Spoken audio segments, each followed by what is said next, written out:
Hello. Ooh, focus, focus. Here's my hand. Focus. It's like you're coming to, and you're figuring out that you are in a very exciting stream about sales and 25% off. Hello.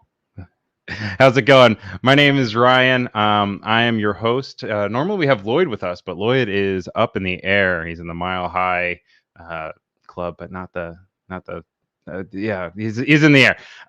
And welcome to the stream. My name is Ryan Selvy, and we're going to be going over a bunch of different plugins on the aescripts sale. I'm going to go ahead. I'm going to run the promo real quick. If you don't know, aescripts is a wonderful website that gives you plugins and scripts for all of your creative needs and all of your creative programs. And this week for Cyber Week, all week until Friday, it's 25% off. So let's check it out.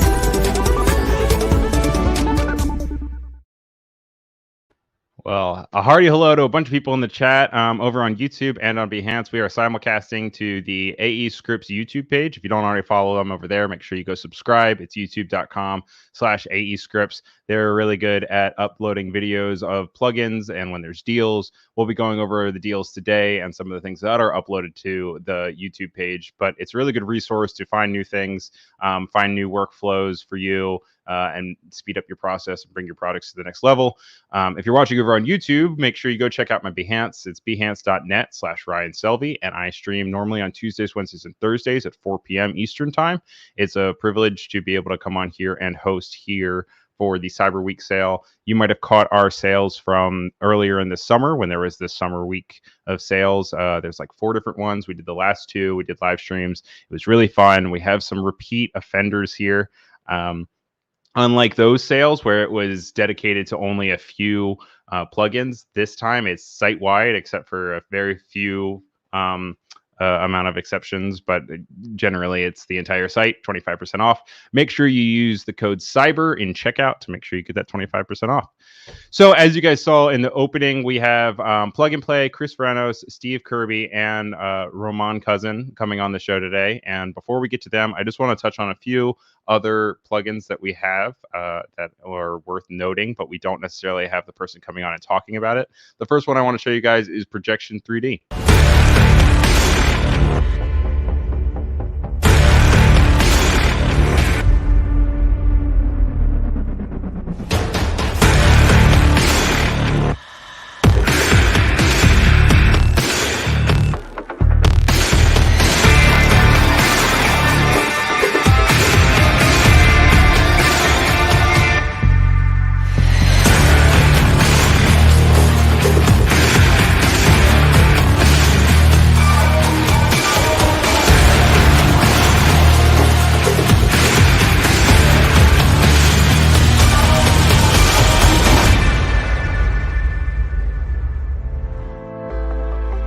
Hi, what's up guys? I'm very glad to show you the new version of Projection 3D, which is now available.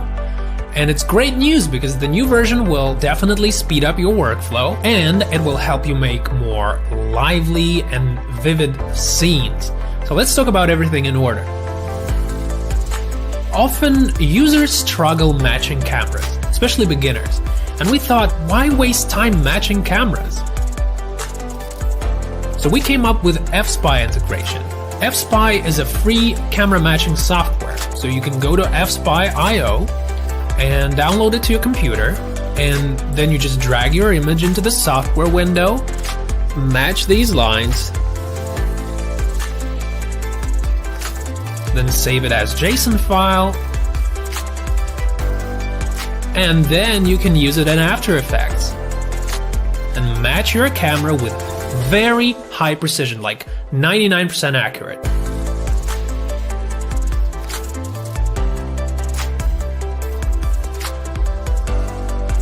Another super cool thing we did is this clean edges feature.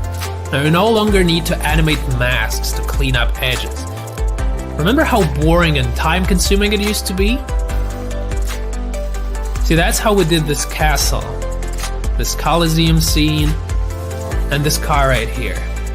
Now you don't need to do any of that. You can just separate objects from their background in Photoshop and replace your projection image, and that's it. Use clean edges and get rid of unneeded areas instantly, so rough mesh is not a problem anymore.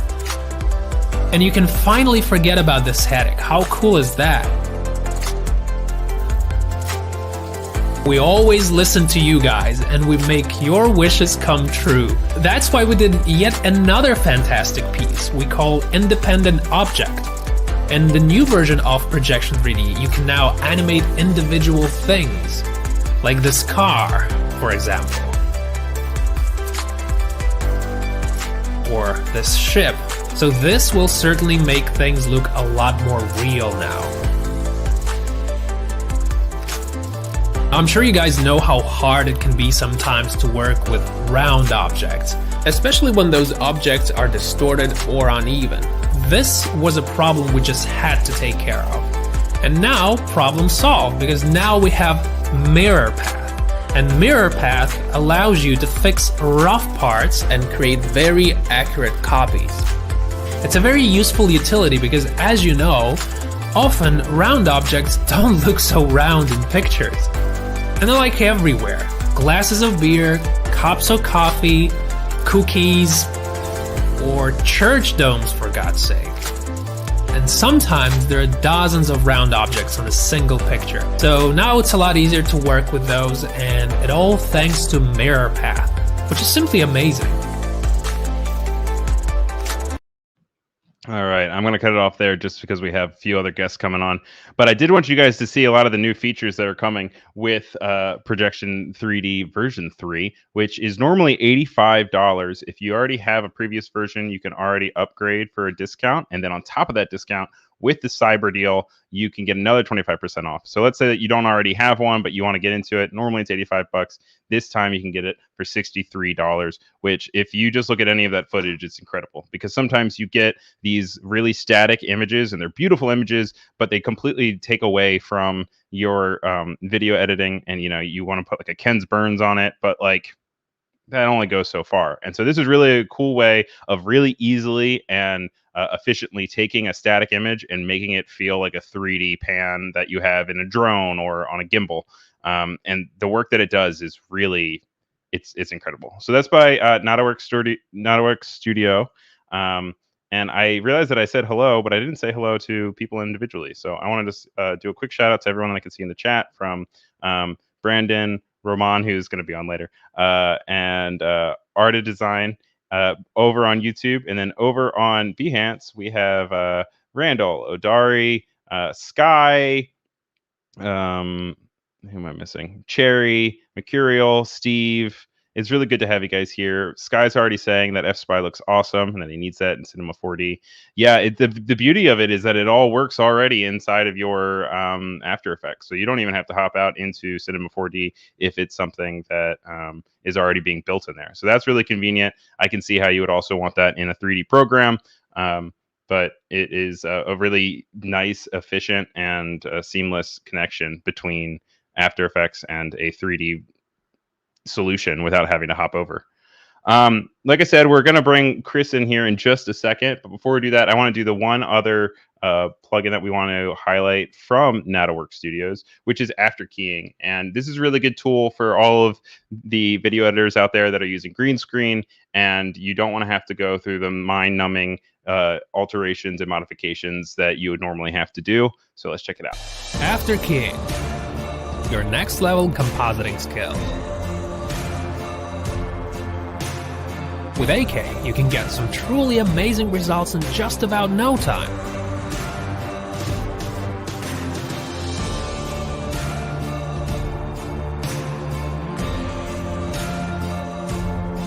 Forget about the hair problem.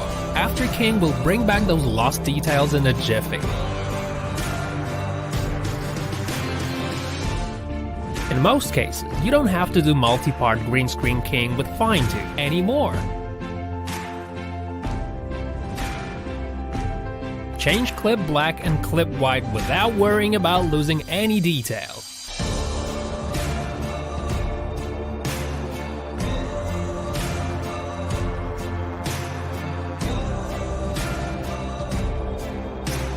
Integrate your characters and create the feeling of presence in seconds.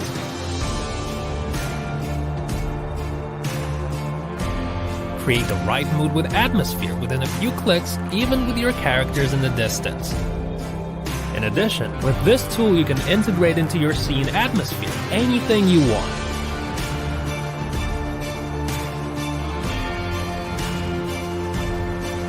Improve your workflow, save time.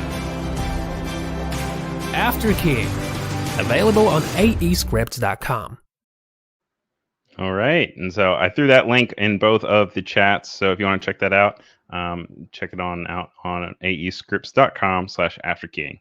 So our first guest today is Plug and Play. His name is Danny Perry. He is a Chicago, Illinois-based animator that is part of a group of creators that specialize in tutorials and tools. Danny has worked on clients like Warner Brothers, Amazon, Petco, NutriBullet, HP, and Fender. and he created Plug and Play with a co-founder back in 2018. We're having him on today to talk about some Datamosh, some Lazy 2, and some Splash, which are really great. But before we get into that, just so you know who we're talking about, I'm going to go ahead and play his 2018 reel.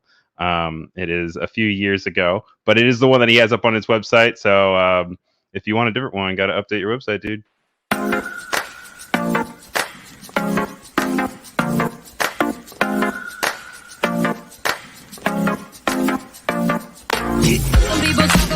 Like they know all about you. When you get down, they doubt you. And when you dip it on the scene, yeah, they talking about it. Cause they can't keep on the scene what you talk about it. Talking about it. When you get elevated, they love it or they hate it. You dance up on them haters. Keep getting funky on the scene while they jumping around you. They trying to take all of your dreams, but you can't allow it. On it. And I'm still sipping on it. See, I'm not rocking on it. I'm trying to run around it. This ain't no acrobatics. You either follow or you lead. Yeah, I'm talking about you. I'll keep on moving the machine. Now I'm talking about it. Talking about it. I can't complain about it. I gotta keep my balance and just keep dancing on it. We getting funky on the scene and you know about it. Like a star on the screen, watch me on it.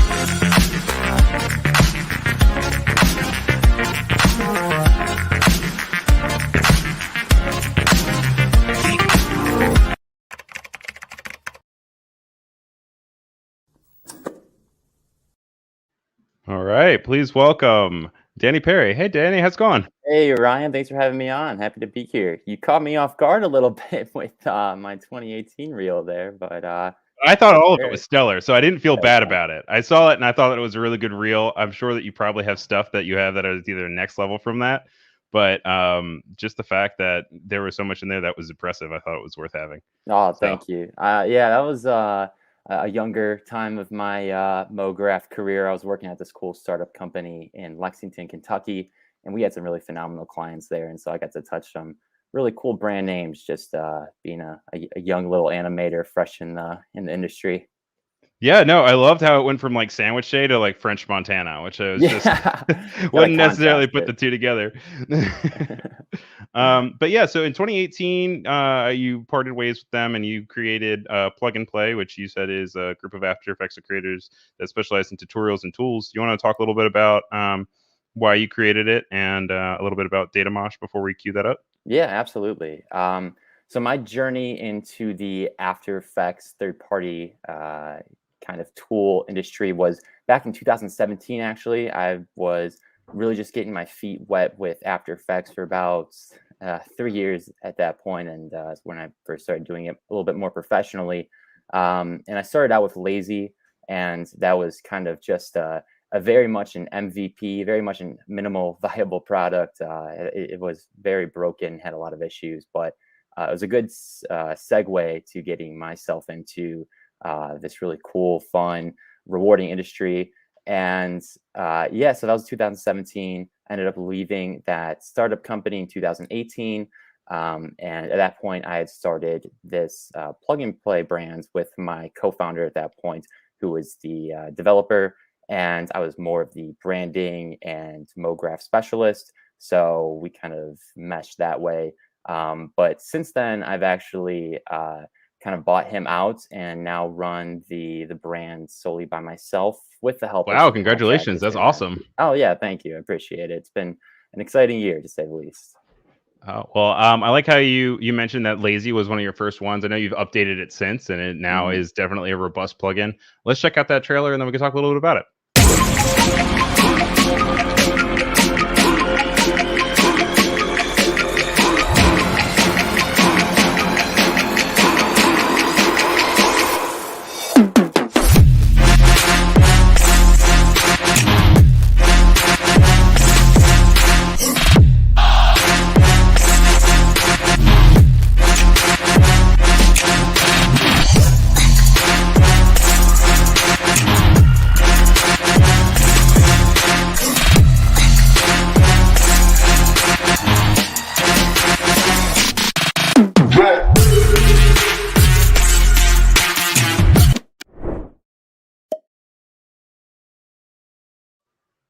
I love that. I love that all these promos all the time like get me so hyped about motion graphics. And you just actually cut to someone actually sitting there at their desk, just standing still.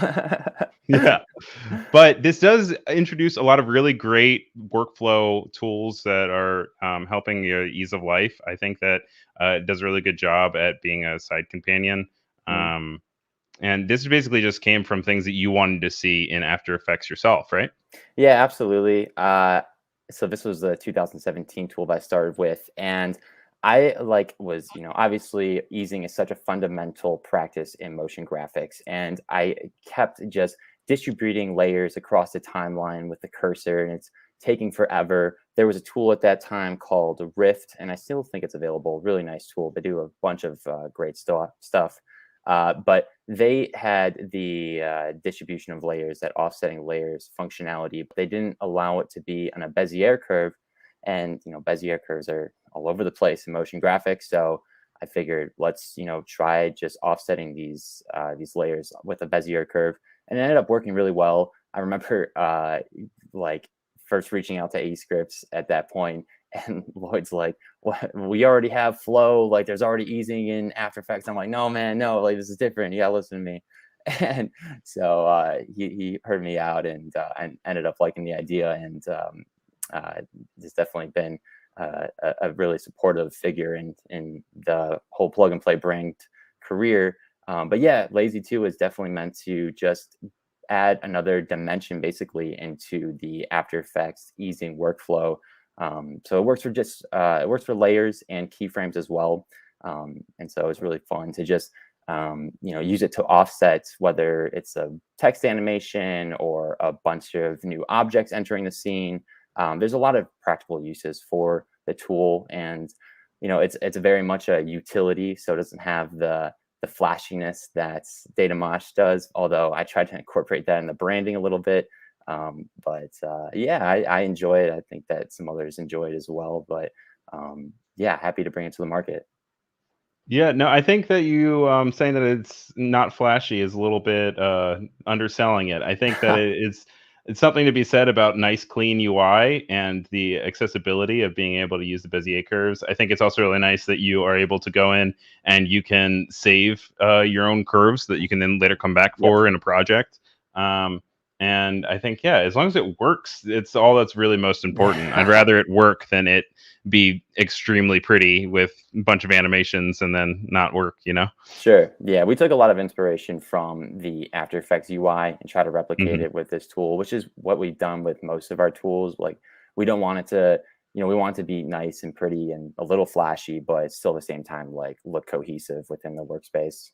Absolutely. So it doesn't just feel like it's its own program off to the side. It still Yeah. feels like it works inside of it. So you did mention Datamosh. I feel like that's one that you're probably most known for. So I Got the want hat to on. cue that So, up. yeah. Oh yeah, I didn't even Yes. notice it was. That's nice. Thank you. It's amazing. All right, let's Thank you. roll it. You got mail.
Beautiful. Thank I think you. it's really cool that you implemented some of the things like a motion switching. I think that's one that I kind of originally saw and associated with data moshing. Hmm. It reminds me a lot of Adult Swim with Yes. Off the Air. That was, Mhm. I remember just watching that and just like, how can you even make that work? Those people are so talented. Like they are Yeah. just some of the most talented data moshers that I've ever personally seen.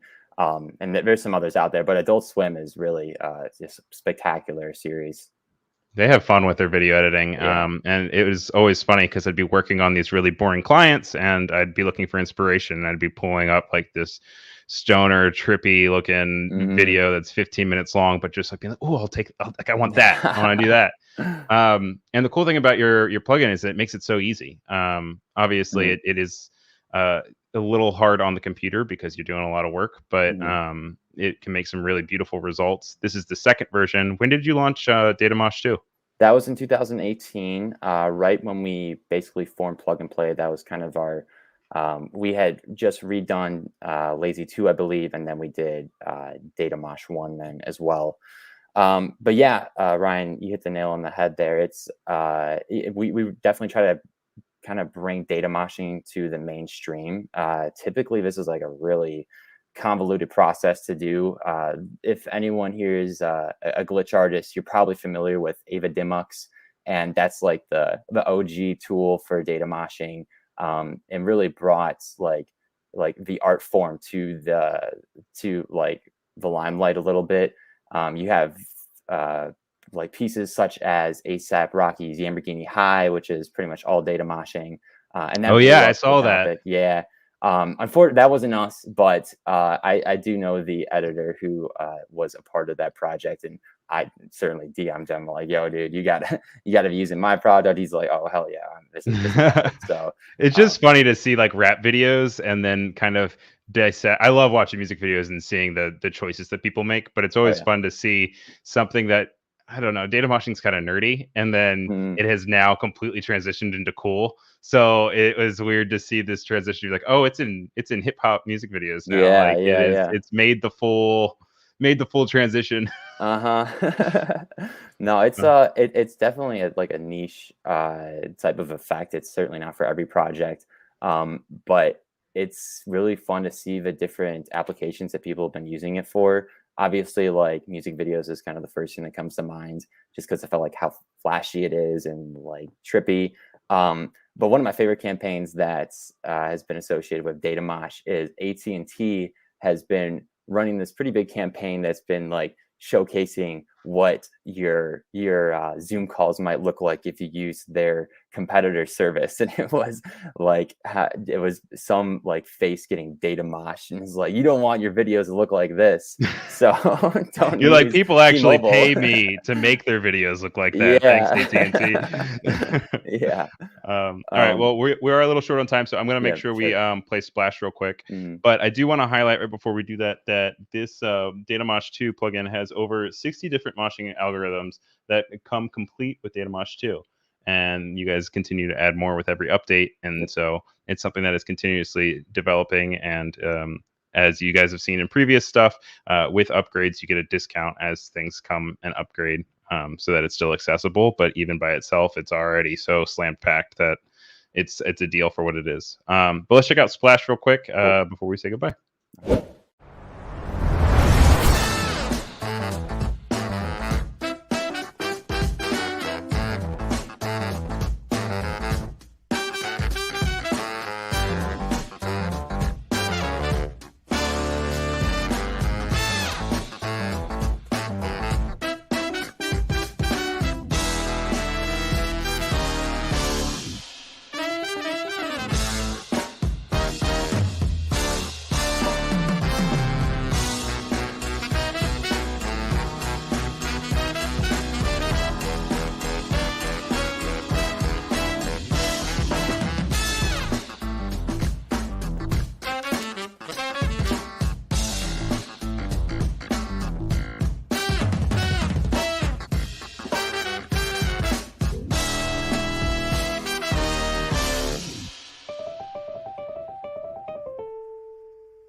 Awesome. Thanks.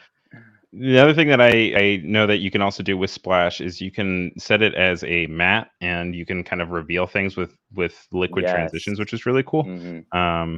In addition to obviously have things like Right On and Hmm. also reveal themselves. But I originally downloaded Splash a few years ago when my branding was kind of based in lava lamps, and it saved me a lot of Okay. time. But Yeah. then I found out lava lamps are trademarked, so I had to get rid of that Lava branding. But lamps are trademark. I did not know yeah, that. if you see Damn. the shape of a lava lamp, it is all owned by the same company. Good for them. I Yeah, okay. right? Who knew it was monopoly? Yeah. But what made you make Splash real quick? And how Um, do you use it? yeah, so this was my first experience into After Effects scripting. I've been working with my developer previously to then to develop our tools, and was doing a lot of the expression work for the some of the different templates that we were using in some of our products. But I'd never done a full-fledged product by myself, and doing Splash was kind of my first step into programming and into developing an After Effects product. So I've been experimenting with doing some hand-drawn animation, some cell animation by myself. And as many of you know, that's a very time-consuming process, albeit beautiful. That's some of my favorite animations still, is hand-drawn stuff. But I wanted to bring that accessibility, and bring the styling of a hand-drawn piece to After Effects workflow. And I think one of the most prominent ways of like really showcasing hand-drawn animation is with liquid. I think that like hand-drawn liquid usually looks the most beautiful, in terms of hand-drawn animations. So I started getting to work with some of the different particle generators inside of vanilla After Effects, and found one that was suiting. And they kind of just went down a rabbit hole. I really just wanted to see if I could actually develop the script, and I'm like, damn, this is kind of pretty cool. I'm going to turn it into a product. And so, yeah, I kind of just kept going with it, added a bunch of different presets. I think we got a bunch built in there. I forget how many are actually built in there. But it's really a cool way to bring a little bit different flair into projects, and to try to give them a little bit more of the hand-drawn cell animation style that a lot of really beautiful art is made from. Yeah, and I like how in the tutorial, or not tutorial, but the demo, you even put it side by side with hand drawn, and kind of Yeah, show that it can still sell itself for hand drawn. right. Yeah, And it's not too far off. I've been watching some just some random pieces on Dribble and Pinterest and whatnot, and I see portions that I'm like questioning: is that hand drawn or is that made with my tool? So to kind of see it be indistinguishable even in the wild is rewarding. yeah, no, it's got to be really cool. I know you were talking about also with that hip hop video and the idea of being like, is that me? Is that Yeah, me? yeah, Um, yeah, which is really cool. And then yeah. also it's a testament to the efficacy and the usefulness of your product. So that's always great. Yeah, thanks. I definitely agree. Datamosh 2 is the one that we see most in the wild, and we've seen it in a few different campaigns now. But also, just because of how data moshing works, which is by breaking video compression. Even if you're just like watching like a football live stream, sometimes the stream gets corrupted, and you'll see like data moshing happening like just intrinsically, just because the stream's broken, and they're like, oh dude, that's pretty cool. So I always like see like broken video streams. I'm like, oh, data mosh, even though it's just going on in the wild. It's just actually breaking. Yeah. But cool. Well, thank you so much for coming on. It's been Yeah, fun my talking to pleasure. you. Once again, guys, this is Danny from Plug and Play. He does Datamosh 2, Lazy 2, and Splash. You can check them all out in the chat. And it's all 25% off with the keyword cyber. So thank you so much. Yeah, thanks for having me, you guys. Take care. All right, you too. Talk to you soon. So up next, we have a New York City-based animation technical director and generalist, Chris Vranos, and he got us started making plugins as the product manager of aescripts Paint and Stick. Now he creates Lockdown and Composite Brush. similar to Danny, I went ahead and I pulled his reel so you guys get to see what he's made of. This is from 2019, so once again, another one that's about 2 years old, but we'll play that and you guys can see how awesome his stuff is and just imagine how much he's gotten better since lockdown. So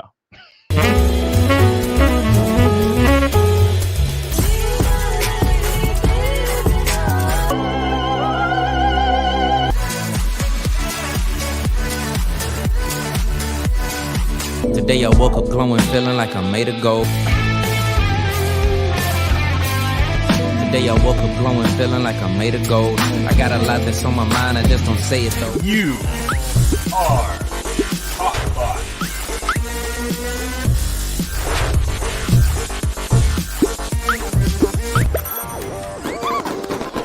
Download Hop's Journey from the Google Play Store today.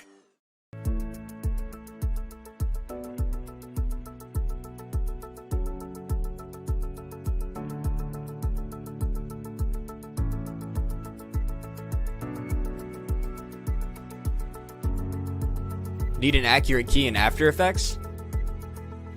Click and drag the colors you want to key. Alt-click and drag the colors you don't want to key. Composite Brush will figure out the rest. It can precisely distinguish between extremely similar colors, like this blue background and this blue shirt. You can even key a white background. It isn't biased towards green or blue like most keyers. Paint and Stick is a cell animation plugin for After Effects. It allows animating with keyframes and onion skin. It's great for rotoscoping live action footage and adding hand-drawn effects. It offers simple tools for filling areas with color. It also allows you to use full color custom brushes, a feature Photoshop doesn't even have.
all right. So obviously a man of many, many, many talents and lots of different mediums. Welcome to the show to Chris Vranos. All right. You know what? We're going to add one more medium. Okay. I got something special for you. Are you ready for this? I'm very ready for it. All right. So everyone here is an animator, right? So excuse the shutter speed, not a lot of light. Whoa.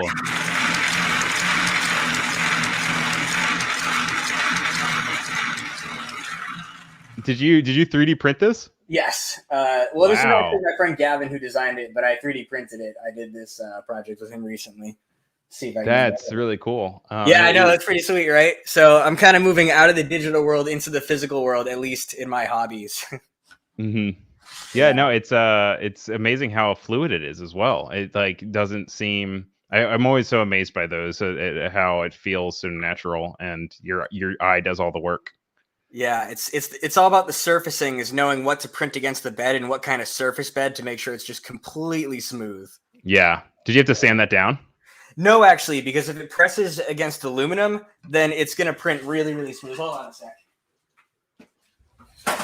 This is the kind of surface you want if you want something to be just completely perfect. Wow. Although it has a little bit less adhesion, so I could go on about 3D printing all day. Don't get me started. Yeah, let's talk a little bit about your different plugins that you have up. You have Lockdown and Composite Brush, which are Yes. both two very useful tools. I also, when I was doing some research for the stream, saw that you were also behind that Hop game, which is really fun, and that also looks really, really great. But obviously that doesn't necessarily apply to the sale, but you guys should also check that out. That was fun. So the first one that I want to talk about is Lockdown, which is an extremely useful tool for locking things to motion tracking and making it feel like it's still part of the environment. So I'm going to go ahead and I want to play the introduction to Lockdown 2.0.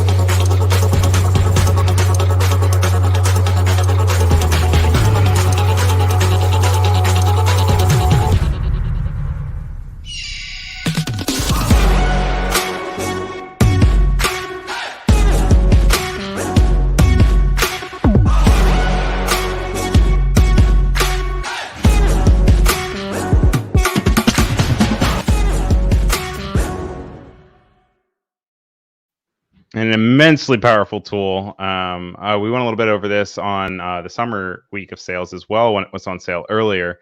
And you showed a really great demo of how you can actually take styling and then apply it with Lockdown. And so you guys should definitely check out that replay if you have a chance. But you also went ahead and you created this really cute introduction to the 25% off that I just want to at least show the beginning of. I like this one, yeah.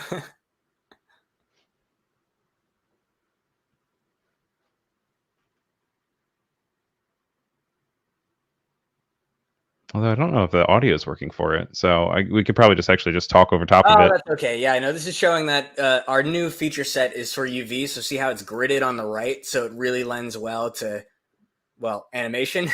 That's like the big thing we're focused on now.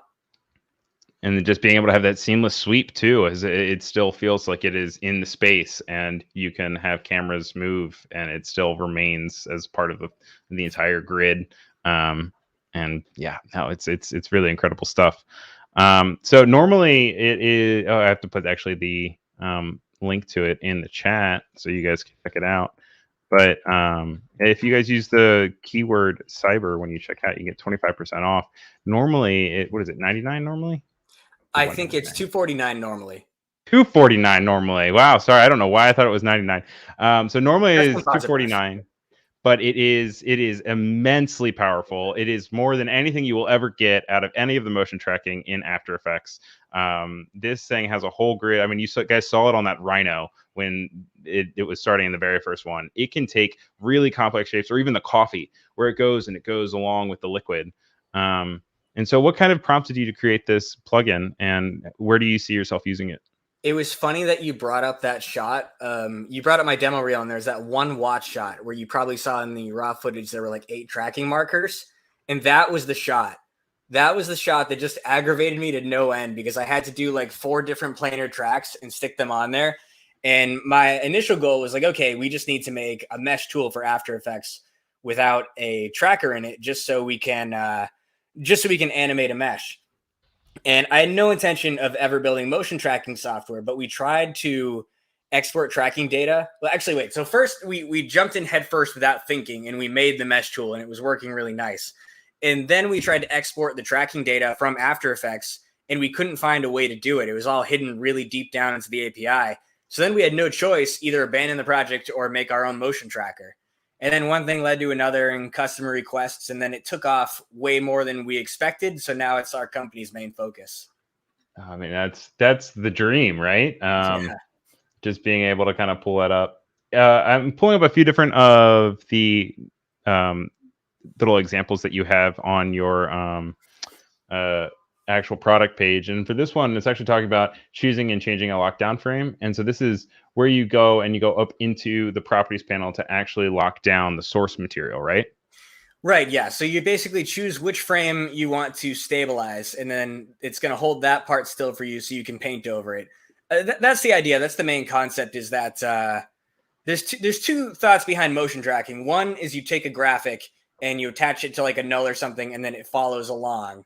And I don't actually like that method too much. That's kind of what I started on. And what my software does is it makes a pre-comp where everything is held completely still, and then you place things still and you watch them still. And then outside of the pre-comp and the main comp, it actually makes it move. Yeah, and you can see here that it's already changing the player's number from 12 and gridding it out to make it into something else, which is really cool. Yeah, I think this demo is more just the concept behind the frame itself. But yeah, there's a lot of good examples on there. No, absolutely. And if you guys go in and you check out aescripts.com/lockdown, you can just see all the different things you can use to pre-compose or using the different tracking algorithms and tweaking them along with adjustments and refinement. And it has a whole like Wikipedia essential how-to learn how to use it to its full potential. It is a lot, but we are simplifying it. Since we last spoke, we've added like maybe 2 features, and everything else has been simplifying and optimizing, just making it so much faster. Yeah. What are the 2 new features that you introduced? We added stabilized tracking. I don't remember if that was there the last time we talked. Maybe it was. And we added more to the UV layout. But most of what we've done is just making everything really fast, which is necessary when you have like hundreds of thousands of points. And it's GPU. It's on your GPU, right? It's such a mix. I can't answer that question. It uses your GPU, but it also uses your CPU. It just uses whichever might be more appropriate for each given task. So the mesh render, for example, is 100% GPU. Well, like 99%.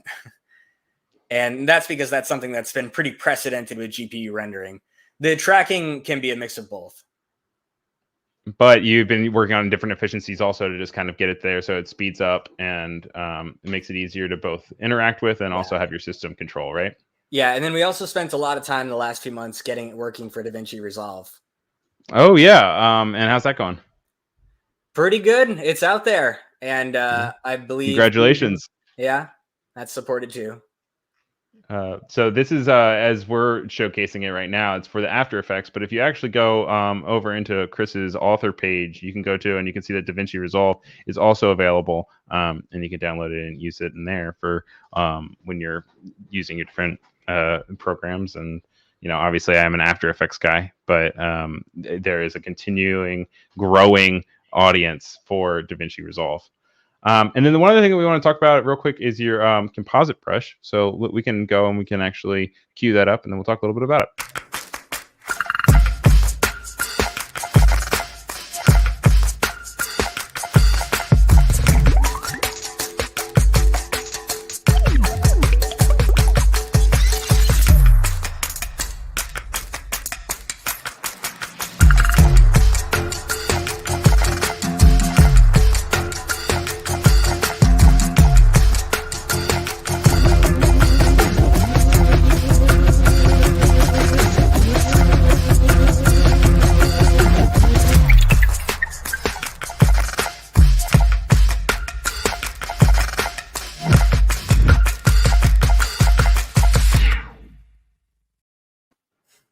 The one thing that I really can't get over with this tool is the idea that you have that woman on a blue background with a blue shirt, and it's still able to discern between the two. And that's something that, you always have, like weathermen, you're not supposed to wear green because they're on the green screen. And this completely changes the game, which is really cool. I still wouldn't recommend it, but we've got your back if something happens. And it always does. I was saying yesterday, everyone that we have on the show is part of the problem of when people say fix it in post. You guys are the reason why that's even a possibility. I mean, we've been there. Every tool that I've made has been to solve a job. That's just a bug report. That one's no good. But every tool I've made has been to solve something that consistently ran into me and I was frustrated with while actually freelancing as an animator. Absolutely. Yeah. And so this one, you went in and you were just messing with keying and really bringing out color selection.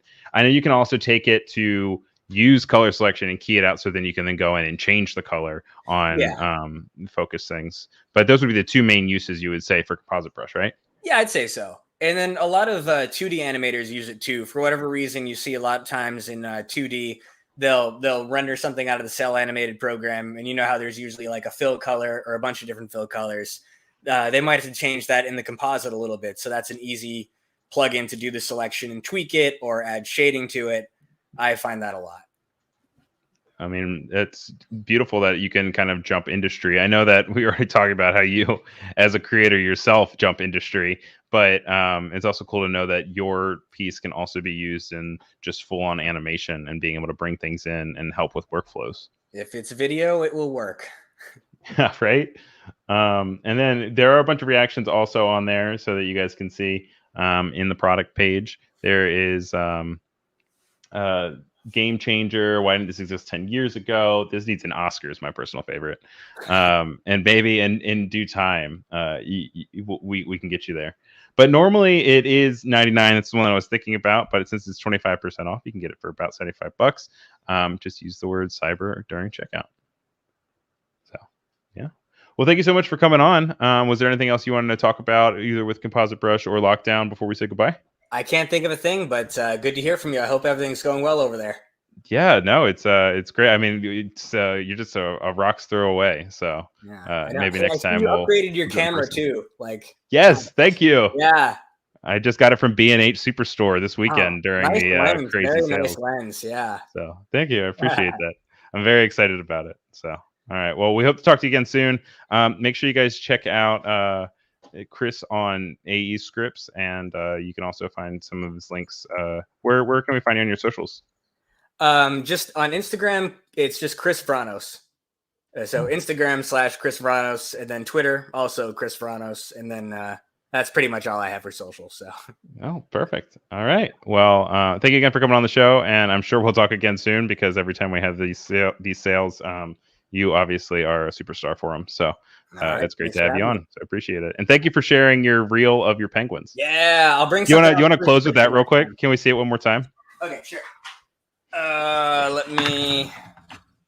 Sorry, I had to pop off the gear.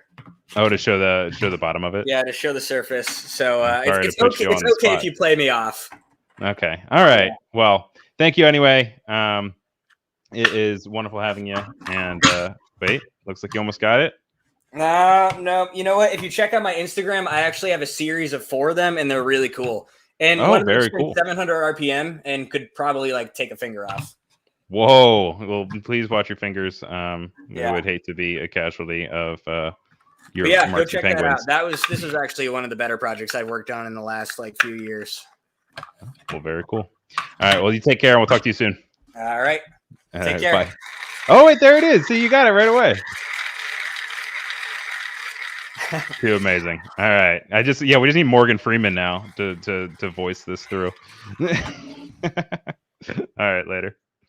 All right, so next up, we have Stephen Kirby, who is an independent animator and art director based in the UK. He's an animator and designer with over 10 years of industry experience. And we have his reel up just like everybody else, and we'll bring him on in.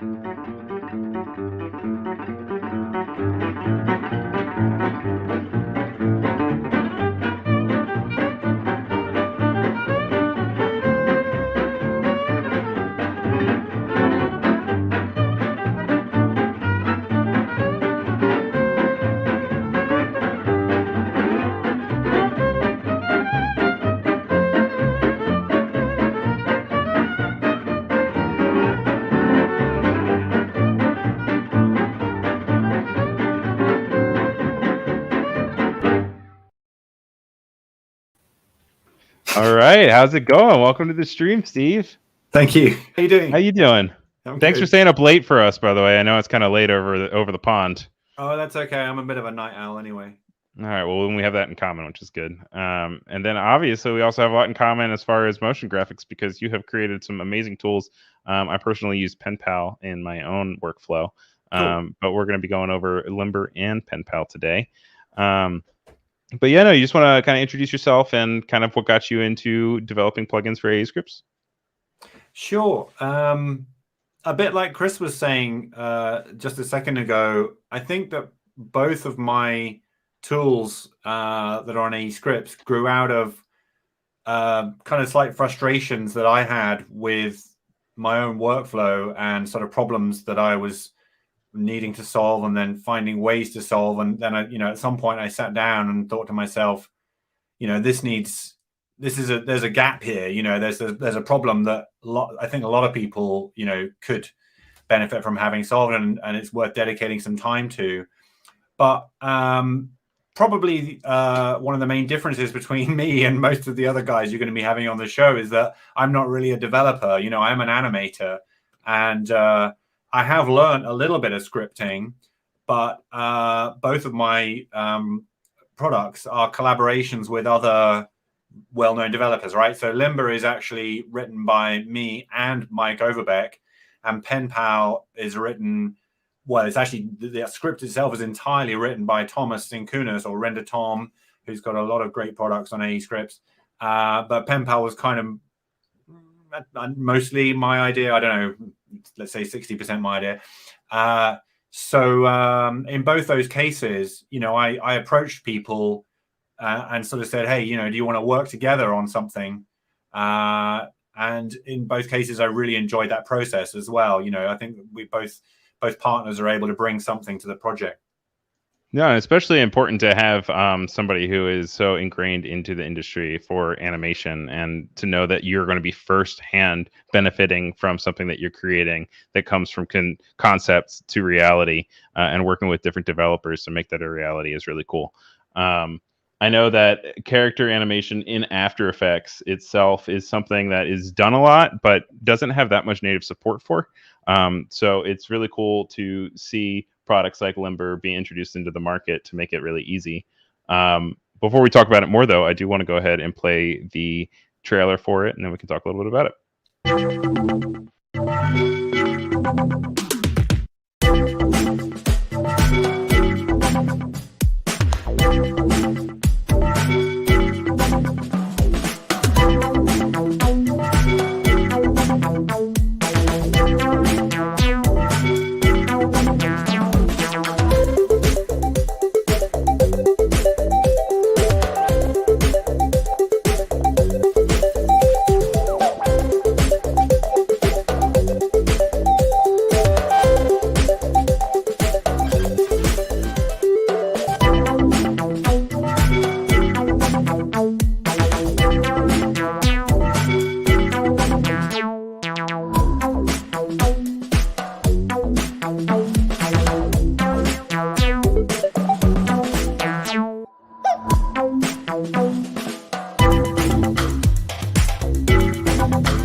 Yeah, Steve is calling out that he saw Ben Marriott's name, who is also a little bit of a Behance star over here as well.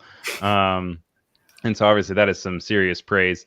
I think one of the biggest things about Limber for me is that you can't tell when it is Limber, which I think goes a very long way. There's some other rigging tools out there that you can kind of see the bare bones, and it's hard to disguise that you used it.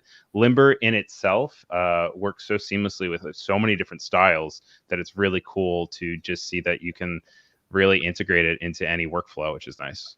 Yeah, it's really nice to hear you say that, actually.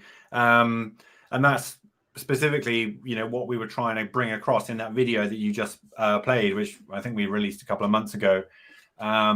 Because when we first built Limber, it was a little bit more simple, and I think that to begin with, people did maybe associate it with a specific style, but then we realized quite quickly that we could kind of build on top of that. And then last year we added the ability to rig your own artwork into limbs, which really kind of exploded the range of styles that it can work with now, as you say. So it's been great to see everybody kind of using it, and what they've brought to the space with that. Yeah, and the flexibility also. I liked when you were talking about limbs, and the idea that one, it can be copy and pasted in between limbs, which is really helpful. So you don't have to redo a lot of the work that you have already done. And then also something that I think is really good at disguising it is a lot of these other programs make it just bouncy no matter what, or stretchy. And it's really cool that you have the capabilities to really limit that and decide that, like, no, I want it to feel real. I don't want it to feel like everything is made of rubber or everything is bouncy in a cartoon. So it radically changes the feel of these explainer videos, and you can even work on more serious topics with character rigging and not worry that it's coming out like, it's tone deaf or whatever when you have a walk cycle or something. Yeah, I suppose that's true. Yeah, I mean, it can do both, right? But it can absolutely do both. But that's yeah. part of its strength, is that it can not do that if it wants to. Yeah, certainly there are definitely some features in there, like the rounding and stuff, that are kind of maybe slightly more suited for slightly more realistic styles, And one thing that I think is pretty much unique to Limber amongst the other tools is that we have two separate length controls for each half of the limb, right? So instead of just saying, well, how long's my arm? It's 500 pixels long, and where's the joint? It's 50% along those 500 pixels. You've got two lengths. So in that case, you'd say, well, the top half is 250, the bottom half is 250. And initially that sounds a bit strange if you're not used to working that way. But what it allows you to do is some really cool tricks with foreshortening, right? So, you can swing an arm kind of towards the camera, as it were, or, whatever, in a way that some other tools make that really hard to do, really fiddly. And then, like I say, there's this kind of rounding property, so the color splits can be made to look like kind of faux 3D as well. So yeah, that's kind of a nice feature. And also we have this seamless blending between IK and FK. And sometimes foreshortening and various kind of moves are really hard to do on IK, right? So if you have an arm that's kind of like in front of the camera like this, and you want to rotate that forearm across the other arm, that's very hard to do with IK, right? Because as soon as you move that over, as soon as you move your hand over there, that elbow is going to kind of swing up. So you can get yourself into all kinds of weird kind of problems if you're trying to do certain moves. But with Limber, you can just blend away from IK and onto FK, and then you just got rotation controls as if it was just two layers parented together, and that can really solve a lot of problems in animation.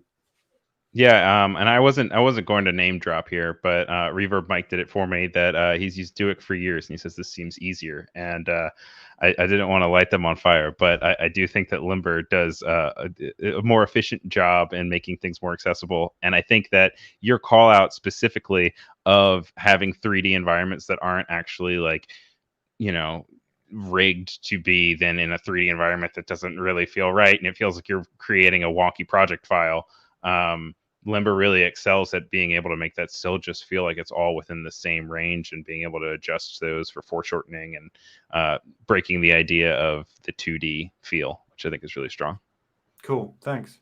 Yeah, we've really tried to kind of sort of pitch it in a way kind of in the middle between something that's maybe overly simple or simplistic, and it and kind of like might be marketed as a sort of one-click solution or whatever, and then the other side of things that are very complicated, sophisticated, can do everything. I mean, I'm kind of hinting at some other tools on the market here, but so we tried to kind of like walk a line between those two sort of ends of the spectrum, and I think we've done a pretty good job of it. Like, we've come up with the way the system works enables us to do things in ways that other people can't do, because it's purely shape layer based.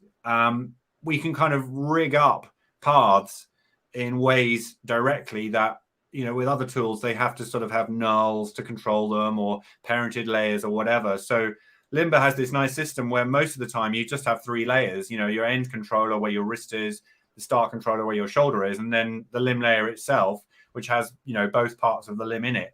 And, it can be as simple as just drawing a path with a pen tool in 3 clicks, and then just hitting a button in Limber, and that'll instantly turn that path into a rigged IK limb that looks exactly how you drew it, whatever color, whatever stroke you put on it, or whatever, with a taper. That'll all just be animatable straight away. So, if you want to work in that kind of way, that's kind of like, super simplified, maybe geometric style of characters or whatever, and you just want to kind of like get animating as quickly as possible, you can do. Or if you've got a project where maybe you're going to be reusing a character across several comps, or it's just going to, needs to be so sophisticated that it's worth investing a few hours or more even in rigging it up, so it's kind of a sophisticated rig, you can do that as well, and spend a bit longer on it. And there's all the kind of tools inside Limber there to help you with that too. So you can kind of take either approach. And one sort of philosophy that we've kind of been following for a while now is to kind of like keep it simple for the people who need it to be simple, and kind of let it be a bit more complicated for people if you need it to be, who can cope with that. Yeah, rather than trying to just sort of make it something in the middle, which was kind of hard to do. So yeah, which I'm also always talking about accessibility for the younger kids that are getting into motion graphics. Obviously, it's an industry that has nowhere but up to go, and so I'm really excited seeing these college kids get into the idea of motion graphics. And everyone's not experts from day one, but they can still use these tools like Limber to really create professional products, and then as they continue to learn, continue to go on. Brandon's in the chat saying that it seems every character animation I initially see and love was built with Limber. It goes a long way when you pick your favorite animations and realize after the fact it was all Limber, which is a huge compliment. And then Steve also it brings up a great point that I should probably also bring up, that everything site-wide, except for a very few amount of exceptions, is 25% off with the code CYBER if you use CYBER when you check out. Huge savings. I had to use my pop-up. So before we let you go, though, I do want to touch on my favorite of your two. Not to say that Limber isn't great, but I really do love and rely heavily. And if you guys watch my streams, you can probably also see me use it. We have a pen pal, which is a really nice, handy-dandy pen modifier for After Effects.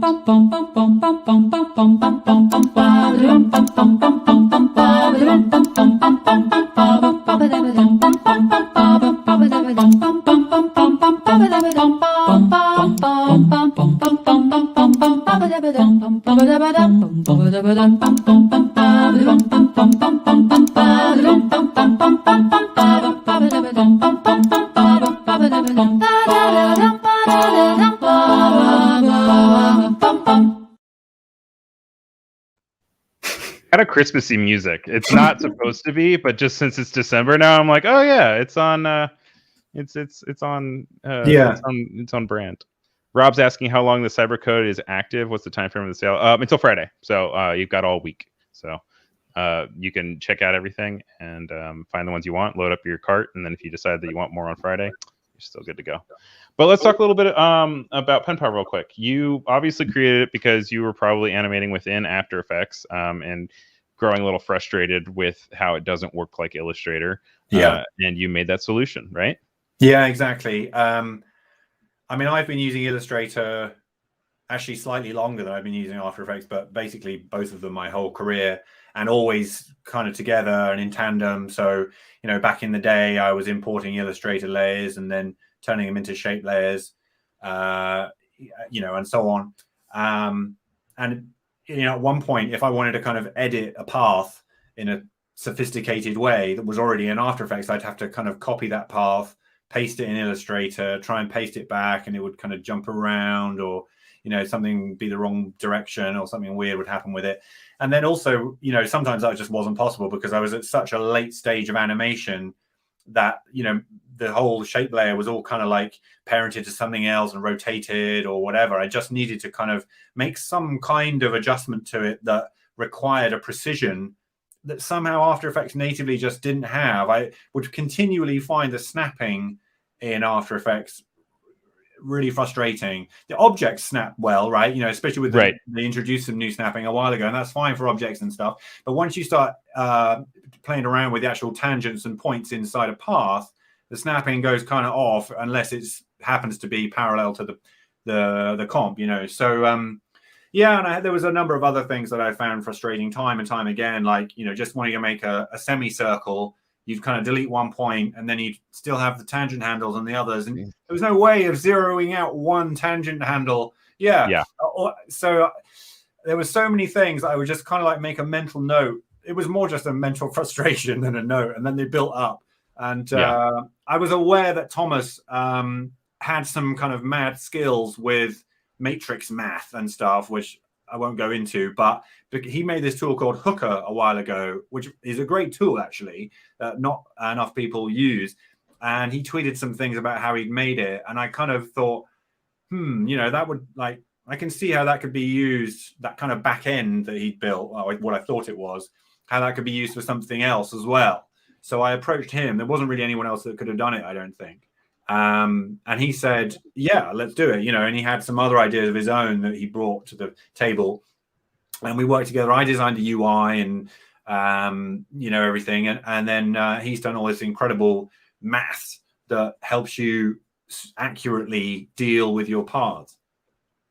Yeah, I think that my personal favorite takeaway from it is the one that over here, when you have your horizontal, vertical axes that you can then flip over. I know that when a lot of times I'm creating something prior to having PenPal, it was always something I kind of had to eyeball, or to your point, I'd have to like pull into Illustrator and do really weird like Pathfinder solutions, and then copy that path and bring it back in. Yeah.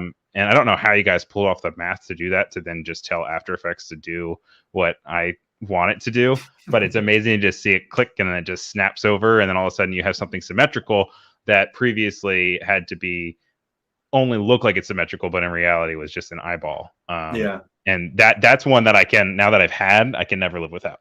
Yeah, there's a few things like that once you know they're there, and they become kind of indispensable when you need them. You know, they're not necessarily it's not necessarily a panel you're going to have open in After Effects on the side all day long for every time you work. I mean, it might be if you've got a certain work. If you're working in vectors, it is. Like if you're using in something that's a shape-based thing.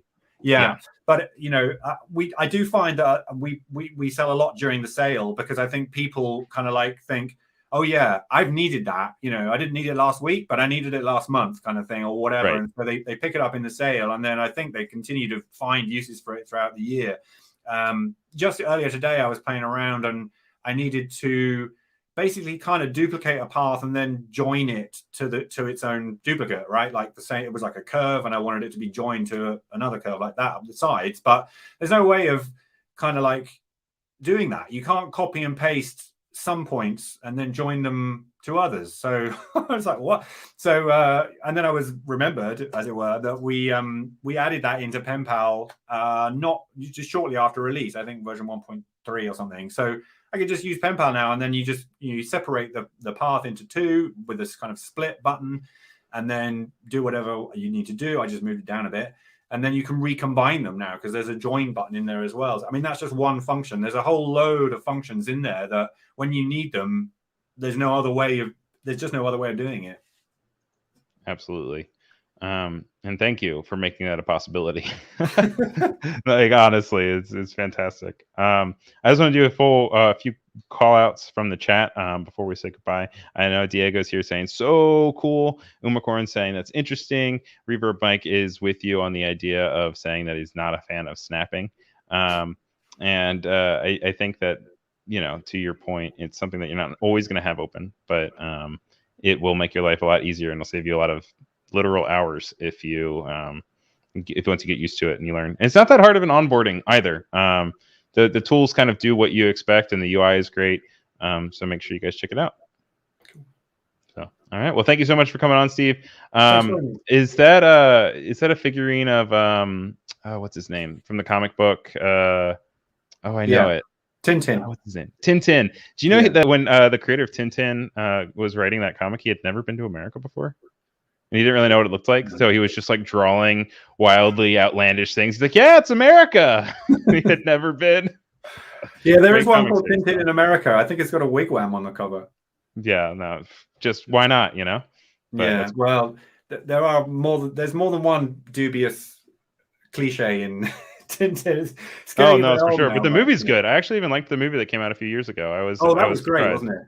Yeah, it was good. Yeah. But I digress. Anyway, thank you for coming on the show. It was a pleasure to have you guys. Have you. Make sure you guys check out the Pen Pal and Limber on Steve's AE scripts. Is there any social account like Twitter or anything that you also want to promote?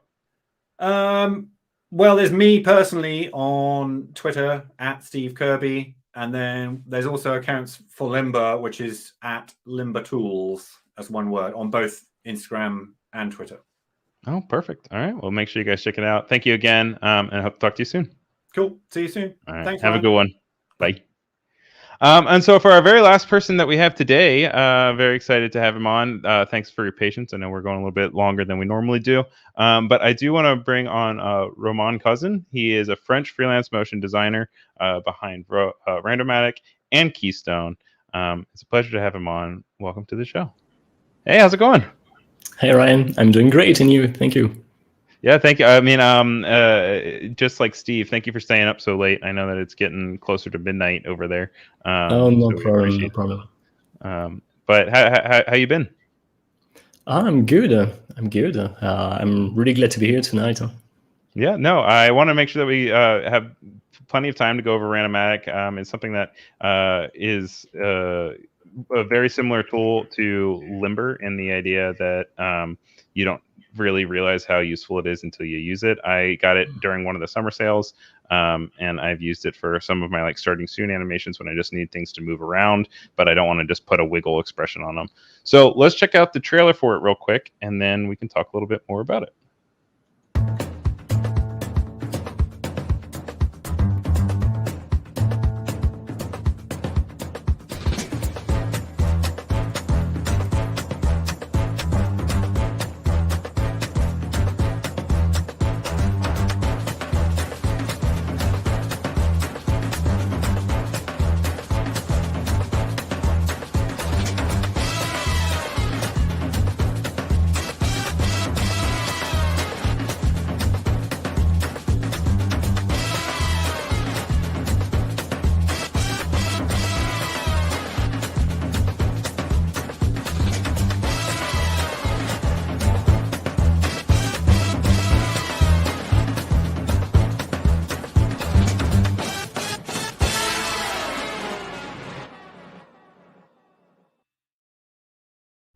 All right, Randomatic 2, check it out.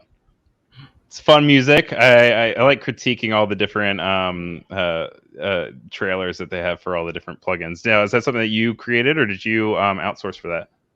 No, I created it, and I spent well done. I love it. Way too much time on it, but that's a different I think it problem. paid off. It does a really yes, good I hope job at doing it. But it also is pleasing to look at, which is nice. So thank you. why did you create Randomatic? When did it happen? And yeah, tell us the inspiration for it. Well, it started 5 years ago, I believe, when I created the first version of Randomatic, and at first it was just a challenge because I'm a motion designer. I'm mainly a motion designer, and I just wanted to know if I was able to create a script because I use myself a lot of scripts, and back then there was an expression that I was using all the time in my own project, and I just wanted to automate it because every time I was using it, I had to copy and paste this expression, and then to create some sliders, to rename the sliders, to parent some stuff together, and it was very boring and time consuming. So basically, it all started with this idea of automate this process that I had in my own project. But it started pretty quickly to grow, and then it became Randomatic, and after that Randomatic 2. Yeah, it's one of those funny things that when you're trying to be random on your own without something that actually helps you be random, you end up inadvertently making patterns and things that are cyclical. And so it's really nice to have Randomatic to have the confidence of not having any overlap and just knowing that I can click it, and if I don't like it, I can do a different seed, and then it can, do size, rotation, drop shadow, position, color, blur. Like, you have all these different elements that then when you put them all together, it truly doesn't feel like it all started with the same source. And so I respect that so much. Yeah, exactly. It's just so nice to just set up some parameters and then to just kind of roll a dice and you got some different results. So I really love to use it in almost every project I work on. And pretty often I use it just to create some subtle randomness. And I think it really helped to add some organic feeling, Yeah, absolutely. And to that point, if at any point you don't feel comfortable with how it is, you can just hit this new random generator. And if you're like, this is feeling a little too much, like, you can just boom, it randomizes everything. It just does all your properties, and it's just like, all right, let's try something else. Which is refreshing, because then you don't have to go through and reset or anything. And then the other thing that's new in Randomatic 2 is that you have this transfer function and the ability that you can use it in another composition, and you can continue, so that if you fall in love with it in one part, you don't have to just kind of hope that it'll work out and reproduce it. You can go and just automatically transfer it over to another composition and use the same parameters, which is really nice. Yeah, actually, there was a pretty long time between the first version and Randomatic 2. So I used Randomatic 1 quite a lot in my project. So all these new features are what were clearly missing in Randomatic 1, and I spent some time trying to really improve it. And so as you said, now we can transfer the effect, so we don't have to go inside each composition. We can group all the effect in the same parent composition, for example. Oh, that's so efficient.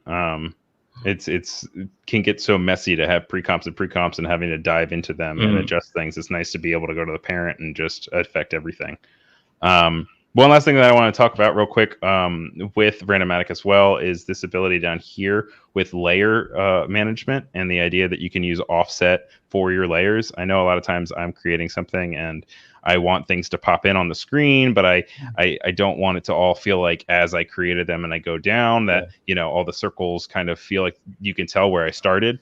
And having that offset function of being able to be like, okay, just mess it around and they'll pop in randomly is really helpful. But I would also want to see if you could kind of speak to why you created stretch with the duration, and also how you use index. For the stretch, it's just a very quick solution when you have basically, for example, some identical composition with the same animation inside. You can just randomize the stretch, and you will get some different speed on each composition. So it's a very quick way of having different speed on the same composition. And for the index, it's especially useful when you want to create a fake 3D. So when you have some layers overlapping each other, if you want some layers to be behind some others, you can just use this index option to randomize all these layers. And it's also really nice because then you can use it in a 2D sense and it still feels 3D, but you don't have to bring all the layers and make it extra intensive onto your project. Also, hello to Annika in the chat. Hi, welcome to the stream. Brandon says that it's so much fun to use, which I agree with. I think that you can add a lot of life and character to otherwise static or a little bit mechanic projects, and it's really fun to play around and check out. Your second one that we have is Keystone, which I personally have not downloaded yet, but I did see while I was bringing these together, and I was really interested about how you can use it in your workflow, and I'd love to talk to you about it. So let's play it up.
All right, it looks like I know what I'm getting next, though.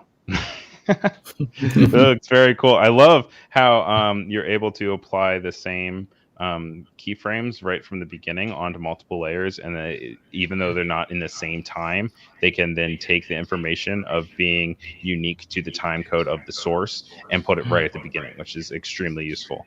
And then taking that again and being able to duplicate it and still use that. Yeah.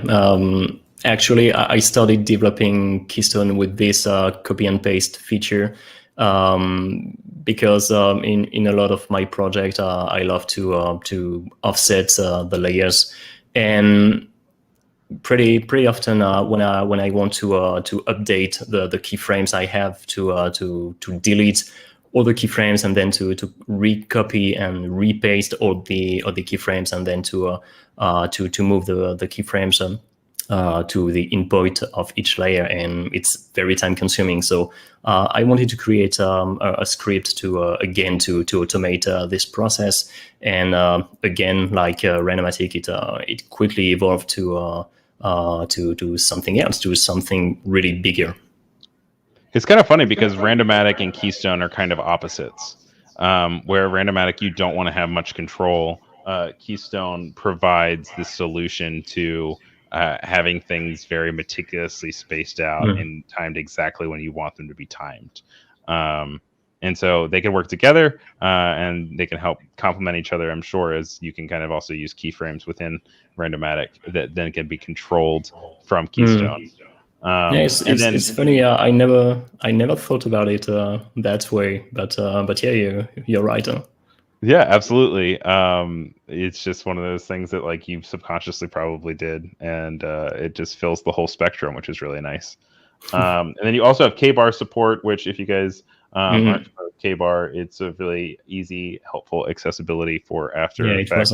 It was actually the most requested feature of all the users just after the release. So it came with one of the few updates I did for Keystone, which is awesome. I like to speak to it a lot, but the updates and the ability to have access to updates through aescripts is really helpful.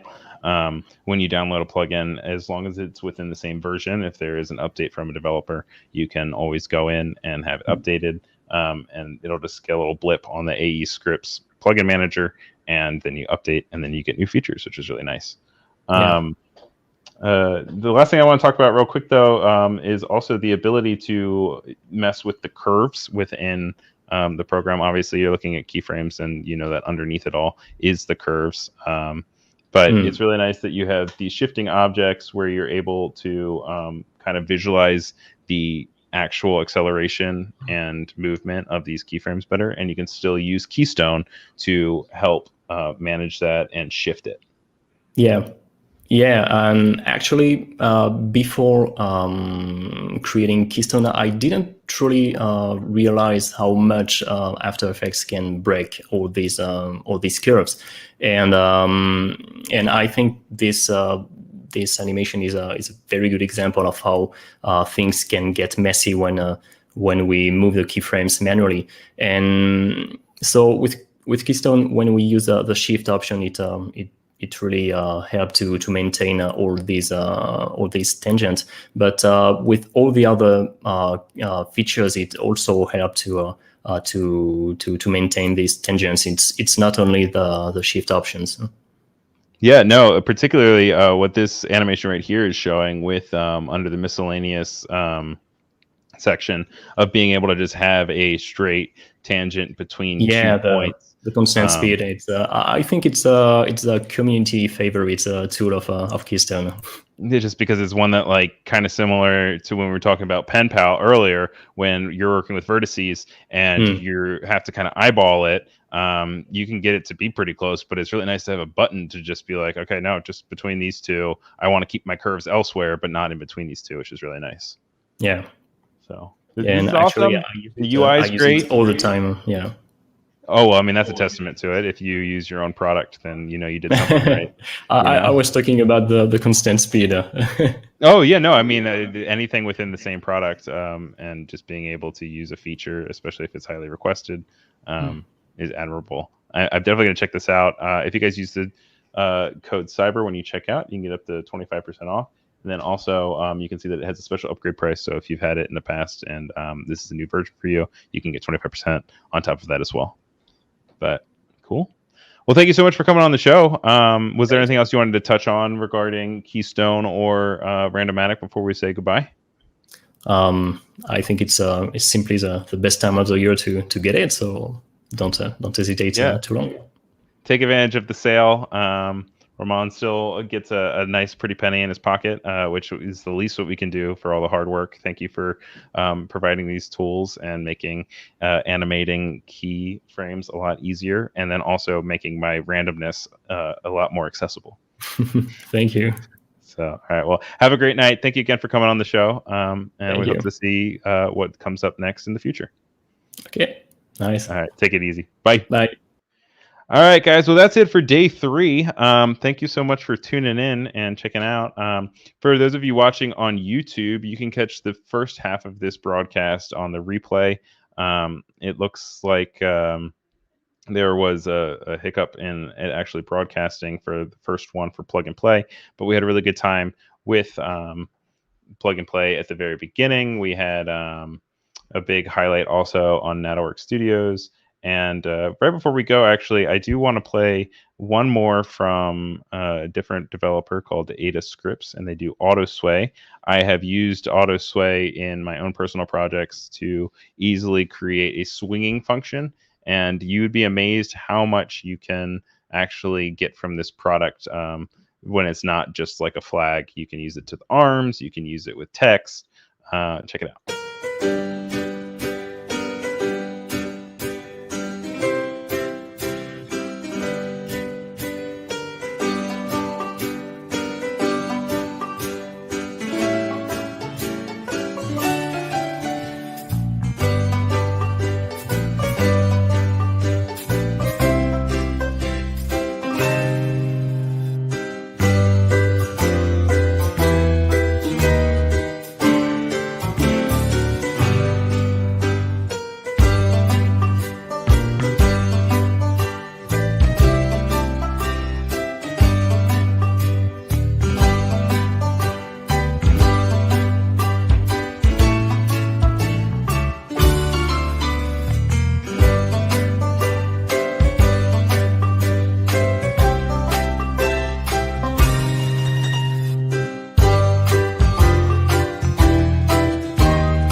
Very relaxing music. And yeah, Umacorn saying, LOL, just what I needed a month ago. Isn't that frustrating?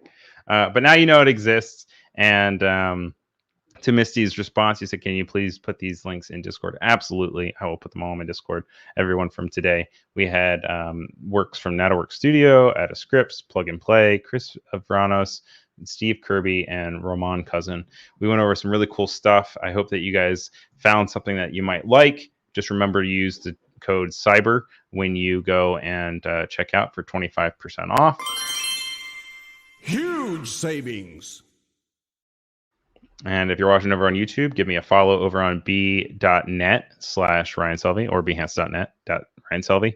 And if you guys are watching on Behance, make sure you check out the aescripts and AE plugins YouTube channel for a lot of features on trailers of plugins that are new and when there's sales and live streams like this. So thank you to everyone that tuned in. Thank you to Anthony for saying that this was so informative and helpful with many great plugins. It was really great to have Annika, Anthony, Brody, Cherry, Diego, Frank, Katarina, Mercurial, Misty, Odari, Randall, Mike, Rob, Sean, Sky, Steve, and Umacorn over on Behance. And then, of course, on YouTube, Brandon, thank you for sticking out and hanging out the whole time, even though you had a little bit of issues at the beginning. We will be back tomorrow at 4 o'clock Eastern time. Also, thank you to Artie Design, Romain, and Steve, even though we're both on the stream, and Maper as well. Big thank you to Steve, Chris, Danny, and Nada for their contributions to these streams. And I think tomorrow Lloyd might be back. I don't know. We'll see how much you guys like me or not without him. But I know he was on a airplane today while we were streaming, so that's why you just got me. You just got Ryan Selvy. So we'll see you tomorrow. Thank you again for being here. Like I said, the replay will be available on my Behance, and then also I'm going to manually upload the full broadcast into the YouTube page as well. So thank you guys again. I hope to see you tomorrow.